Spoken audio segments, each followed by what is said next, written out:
सभी पूरे प्रेमियों को प्रेम से भरा राधे राधे।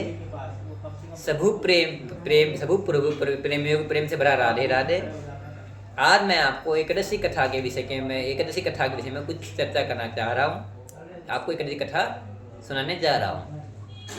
देखिए, भारतवर्ष में सुकेतु मान के धनराज युधिष्ठिर भगवान श्री कृष्ण से प्रश्न करते हैं कि पौष मास के शुक्ल पक्ष में पड़ने वाली एकादशी का क्या नाम है, किस देवता की पूजा की जाती है, किस देवता की पूजा करनी चाहिए। तो वो कहते हैं कि इस दिन भगवान नारायण की चक्रभुजधारी भगवान नारायण की पूजा करनी चाहिए और इस दिन हमें संयम से रहना चाहिए। और वो फिर भगवान कहते हैं कि इस कथा इस प्रकार है। सुकेतु मान के राजा थे, उनकी पत्नी का नाम सेव्या था। उनके निसंतान होने के कारण बड़ी दुखी रहते थे। एक दिन राजा शिकार खेलने गए।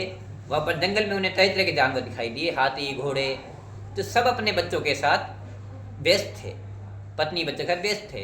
राजा वहाँ पर गीदड़ भी थे, उल्लू भी थे। गीदड़ चिल्ला रहे थे, सीख रहे थे, करहा रहे थे कर्कश स्वर में, उल्लू सीख रहे थे। तो उन्होंने देखा तो उन्हें देखकर राजा को और दिव्य प्रतीत हुआ। राजा थोड़ी दूर आगे चले तो उनका बाएं आंख फड़कने लगी। राजा ने शुभ शकुन मान के और वहीं उतर गया। सामने मुनि बैठे थे, मुनि को प्रणाम किया। तो मुनियों ने पूछा, राजन आप कौन है और यहाँ किस लिए आए हैं? राजा ने कहा, महाराज मेरा नाम सुकेतुमान राजा है, मैं सुकेतुमान राजा हूँ और आपको मैं बताई अपनी व्यथा बता दी।